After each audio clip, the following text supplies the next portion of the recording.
Welcome, everybody, to the American Experiment Podcast. I'm John Hinderaker, joined today by Cristine Trooien and Catrin Wigfall. Cristine, let's start with you. You are the executive director of the Minnesota Parents Alliance, which is a pretty brand new organization. How did Minnesota Parents Alliance come to be? How did it come to be? I ask myself that all the time. How did we get here? Well, it came from me realizing that I observed in my own community that there was some brokenness, I'll say, with school governance. And at that time, there was a lot of things going on with COVID and masking requirements. And you're seeing all these parents show up at school board meetings. And sort of as I started investigating, what really is going on, I turned to American Experiment's resources, actually, at that time. You guys have been writing on K-12 education policy for a really long time. And so I realized there's a real need for parents to understand a little bit more about how their schools work, how their boards work. And so I had reached out, I think, to Kathy Kirsten, who is a author here at the American Experiment, and we met and realized that there's a real need for more education and an education based organization in Minnesota. So that was kind of like the birth of Minnesota Parents Alliance.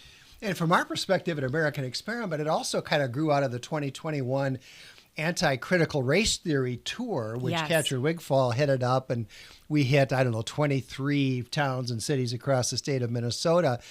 And from our perspective, one of the things that came out of that experience was the realization that Minnesota needs an organization that can endorse candidates for school boards. Because historically, there hardly were any school board elections. Yes. I mean, there were elections, but there weren't any candidates, right? I mean, I think until 2 years ago, I don't believe I ever in my life voted in a school board election. And nor did I. I know I'm embarrassed to say it, but it's true. There was no race. It was the teachers union just kind of running the schools. And so one of the great things about Minnesota Parents Alliance is that as a 501c4 organization, it can and does endorse candidates so that parents know who to vote for. Yeah, I think that was half the battle. I agree with you. I never knew until about 15 minutes before you head out to the polls. You ask people quick, do you know any of these people? So that was a clear opportunity for some voter education, and we took it. And so when we did that in 2022, that was the aha moment. And if you tell people these are constituent-centered individuals who are running to represent you and your local community, that was a game changer. It really was. Of course, there's been a lot of national publicity about school boards. We saw the FBI, investigating whether parents who protest at school board meetings are domestic terrorists and the like. But this is a national phenomenon. Is what's going on in Minnesota kind of part of that whole national story? It is, but it's sometimes vexing to hear that our organization or other organizations that are trying to help empower parents to take a more active role is part of some, coordinated national effort to politicize K-12 education. You can't get much more of a grassroots kind of homespun effort than at least what our organization, I think, has endeavored to do. So while I think this is a national theme where parents, the scales are falling off of people's eyes at a rapid rate. And I think, we are starting to see now with DEI programming and all of the really damaging effects that some of these things have had. And so I think that as people are starting to awaken to, we've been getting this wrong for so long, we need to start getting this right, and to start doing that at the local level. It happens to be that this is happening, across all parents in the nation, but it happens in your local community. And so I feel like, yes, there's a national trend, but certainly it's interesting to see how each individual state, each individual community sort of takes this on for their own. So to some extent, what we're talking about here is the conversion of the public schools into left-wing indoctrination centers. I mean, we see that in the social studies standards that have been proposed, in which, Catrin, you've been battling now for the last 3 years, along with others here at American Experiment. So that certainly is a part of a story. But the other part of the story is that a lot of parents are figuring out the public schools are lousy. Catrin, talk about that a little bit. I mean, when I first moved to Minnesota, a long time, I'm embarrassed to say how long ago, the general perception was that we had really good public schools in Minnesota. And maybe that was overestimated to some degree, but I think there was some truth to it too. But your research certainly shows that's not true anymore. Well, we have data that confirm that. I mean, right now, the majority of Minnesota students can't read at grade level or do math at grade level. And since I've studied state assessment data, that's the first time I've seen it in both subject areas. And we see this shift in Minnesotans' perspective on the public school system. Minnesotans have taken great pride in the state's public school system over the years. And COVID, I think, helped reveal, as you mentioned, Cristine, what is being taught, what isn't being taught. And parents are demanding more, and they know that students deserve better.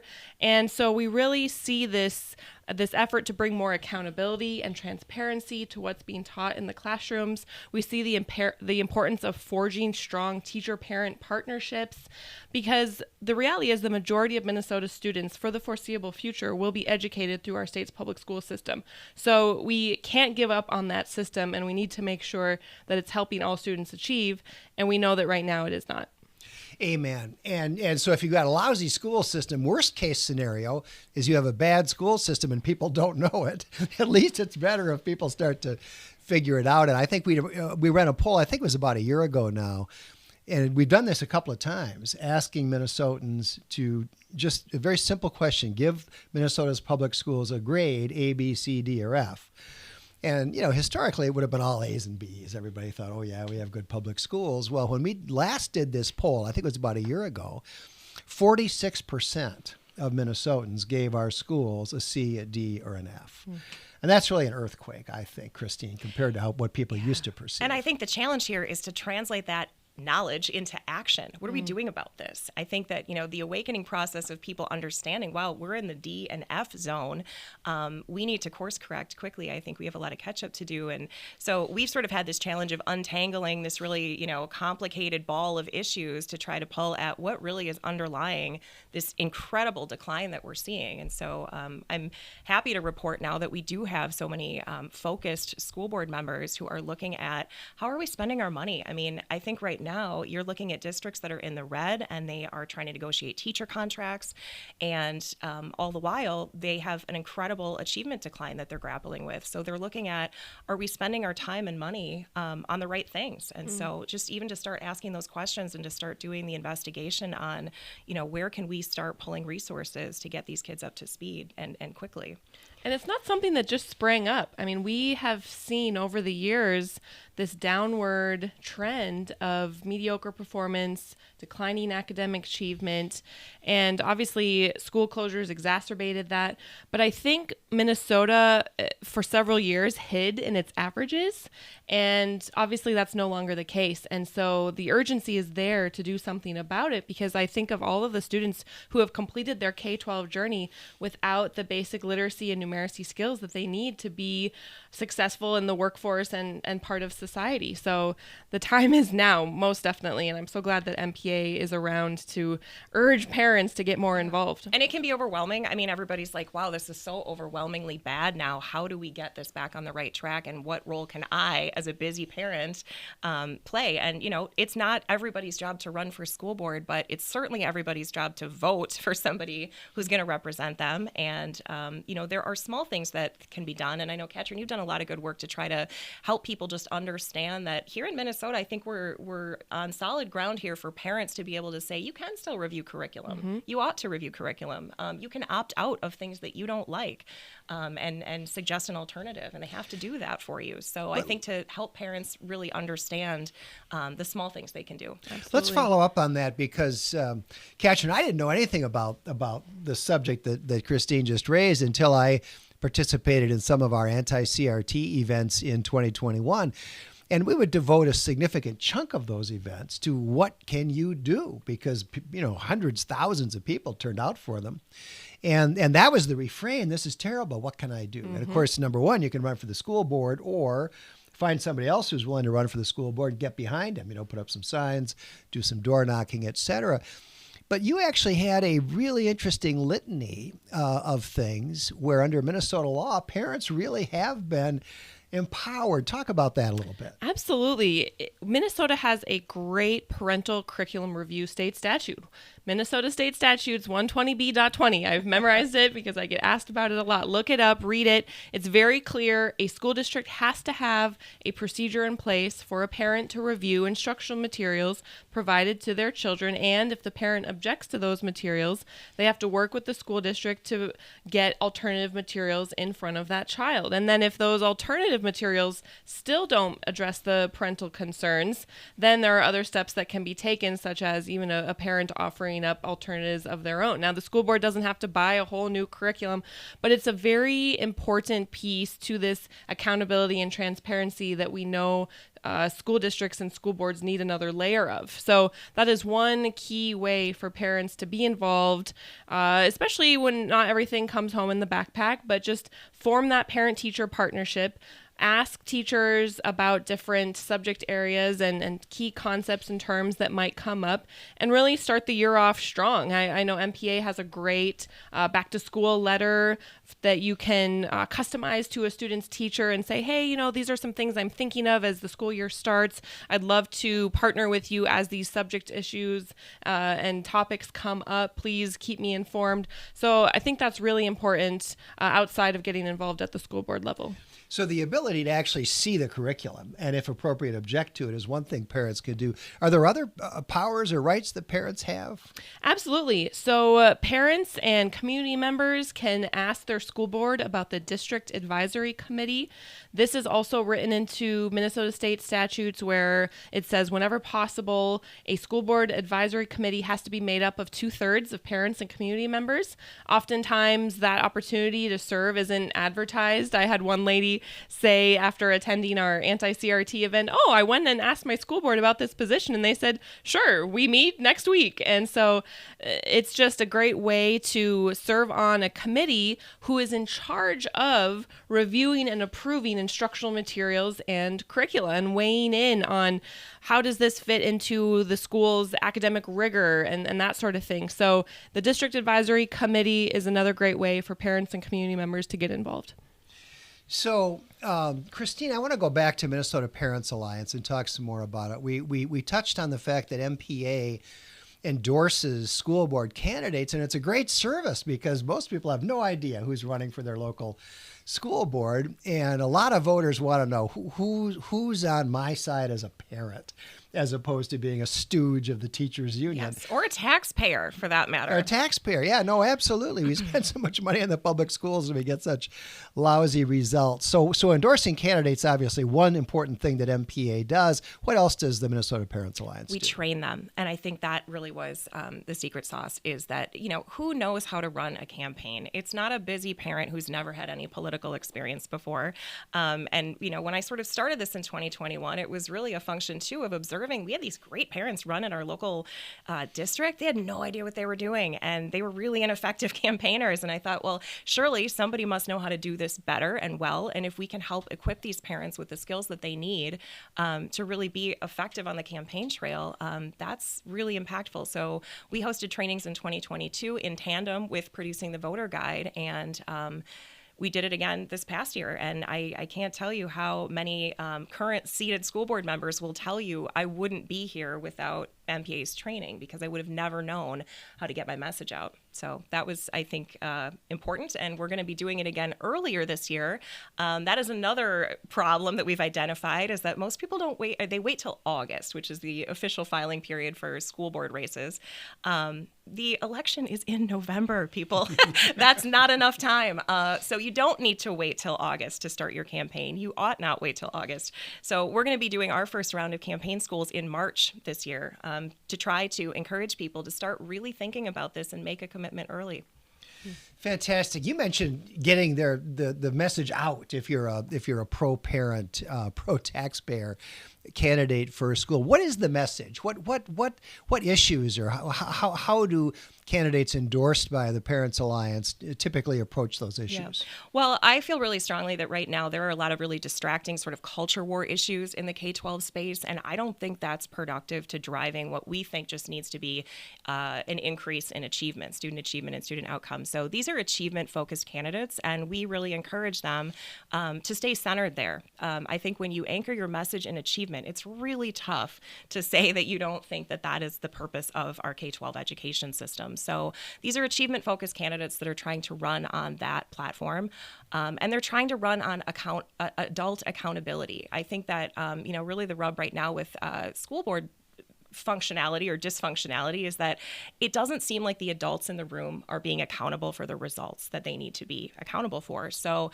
I think that accountability piece and the transparency piece that they're advocating for, these are centrist shared priorities among most parents and families that access our system. So that really is their message, and we're just trying to help them elevate that message. So a year or two ago, I forget exactly what it was, we polled this in part because we were curious about the elections that MPA is starting to get involved in. And we just asked people, what do you think should be the number one priority of school boards, public schools? Overwhelmingly, the answer was academic excellence.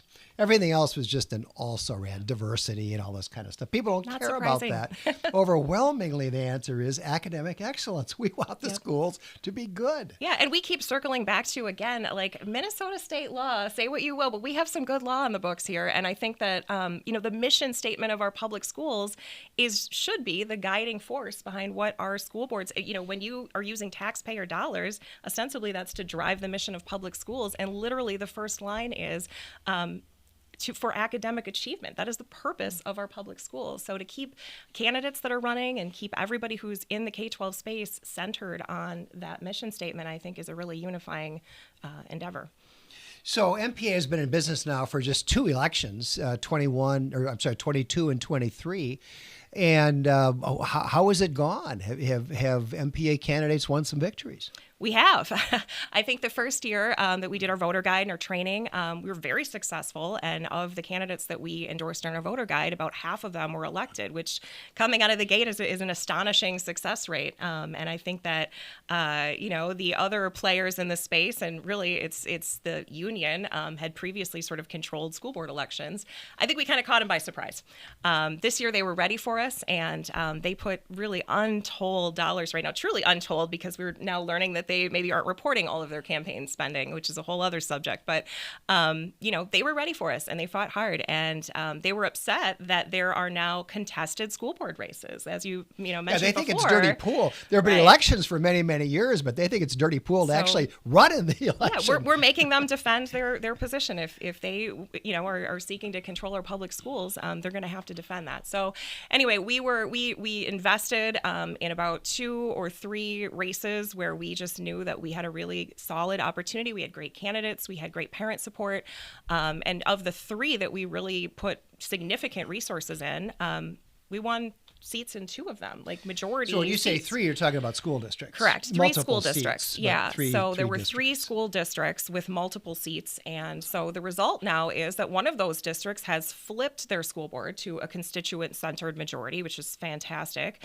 And in the largest district in the state, the Anoka-Hennepin district, they now have a split board. They have a 6-member board. So of the 3 candidates that were running, 2 of them got elected. They're joining a already seated school board member who is aligned with our mission. So that's transformational. And I think, again, just in the 2 years that we've been in existence, our opponent really is the most powerful PAC in the state. They have the most influence over education. And so it's this David and Goliath battle. But I think that we've got a really solid showing for 2 years. Well, there's always more money on the left than in the center. We will not or on the outspend them. We know that. On any issue, any place, any time. That's nothing new. But on the other hand, you've got the winning message, which is academic achievement. That's what people want to vote for. And we're building a pretty broad coalition. We've got people coming, to us that are, they vote Democratic candidates for other races, but they're realizing that here at the local level, when they're talking about their kids and their school and achievement, it is our candidates that are delivering the message that they're responding to. So I think that we are starting to see, school board races are nonpartisan. I think for this reason, because I don't think this is a partisan thing. I know it's not, because I'm seeing people kind of from both sides of the political spectrum be able to come together on this. So I think we're only increasing our number. It's hard to talk about the downward spiral of Minnesota's public schools without at least mentioning and talking briefly about the battle that you, Catrin, and others at American Experiment have been waging for the last 3 years against the attempt to rewrite the K through 12 social studies standards, which include history, among other things, to turn them into a racist and anti-American catechism that's essentially moving away from actually learning facts and instead training kids to be social justice warriors. It's hard. It's a hard story to tell briefly, Catrin, because I know you've been working hard at it for 3 years now, or a little over 3 years. But maybe just kind of briefly recap what that's all about and how it fits with this broader issue of the direction of the public schools. Sure. So state law says that every 10 years, academic standards have to be reviewed and revised. And just over 3 years ago, the social studies standards, it was their turn. And so the Department of Education began rewriting them. And as drafts came out, we realized, wow, these changes are going to take social studies in a very different direction than students have previously been taught these subject areas that fall under social studies. And with that came an addition of ethnic studies. And now we have a definition of ethnic studies in state law that unfortunately is rooted in critical social justice ideology and not framed under more familiar terms that we would think of when we think of ethnic studies, which is studying the cultures and the contributions of all the many people groups that have contributed to our state and our country. And so we are currently awaiting a report from an administrative law judge who will decide, okay, do these standards fit within state law requirements? Are they objective, measurable, grade level appropriate? We have written countless times and testified countless times that they are not. And if these standards are approved, they will then go to school districts for school districts to choose instructional materials and curricula to teach them. So that's where the district advisory committee plays a big role.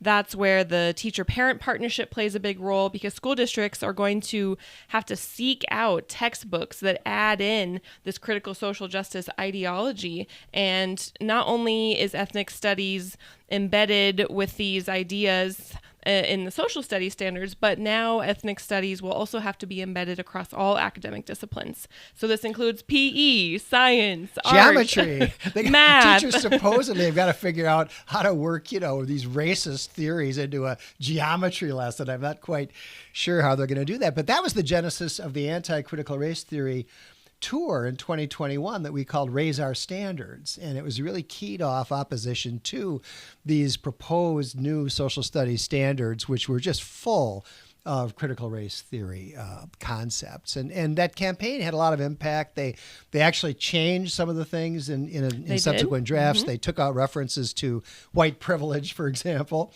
But now, of course, they've added in the ethnic studies strand.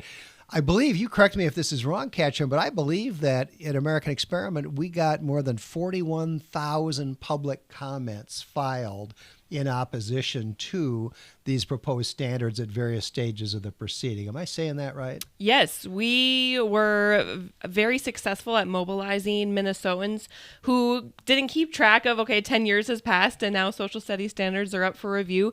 And once they learned what is in the proposed revisions and what's not, they really felt like they needed to get involved. And so these are individual Minnesotans contacting the Department of Education, parents, teachers, other educators, grandparents, saying, hey, wait a minute, this is going to take education in the wrong direction. Please rethink this. And so I'm very proud of the fact that Minnesotans got involved in this way. And I think it contributed to their involvement in other areas. And there's no going back to sleep now. I think Minnesotans are awakened to what needs to be done and what students deserve. And we're going to keep pushing for that. And Cristine, I think this fits in perfectly with the mission of the Minnesota Parents Alliance. If you look at the rationale or the description that the committee itself, the committee that wrote these new proposed K through 12 social studies standards, how they describe them, they say, well, our purpose here is to move away from content. The old standards were content-based, which means the kids were supposed to learn some facts. right? Learn some, like dates, Yeah. for example. Who's fact? History, learn some facts. It's kind of hard to talk intelligently about history if you don't know any facts, right?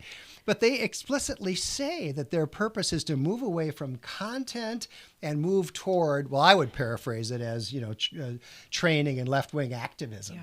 Well, we're certainly seeing some damaging effects that are coming to the surface, because I think that though ethnic studies and the adoption of the social studies standards seem like a new thing, I think that a lot of the ideology that is underlying this has been embedded, whether Right. parents are aware of it or not, for a very long time. This is formalizing something that I think has informally been happening for a long time. And I think now when we're looking at, we've got school districts that are getting shut down for student protesting almost on the regular. I feel like it's not even surprising now when you're hearing that students have, there's an uprising of students that are protesting a certain thing.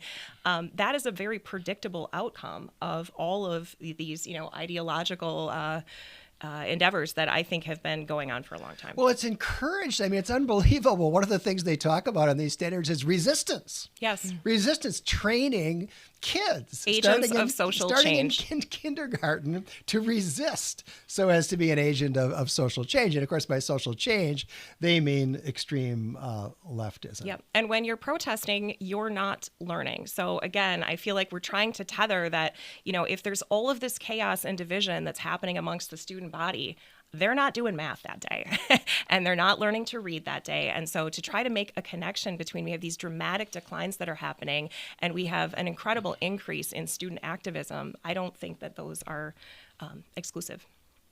So there is nobody in the state of Minnesota that's doing more to benefit public school education and to benefit the children of Minnesota than you two, Cristine Trooien and Catrin Wigfall. You're doing fantastic work. Thanks for being with us. Thanks for having us.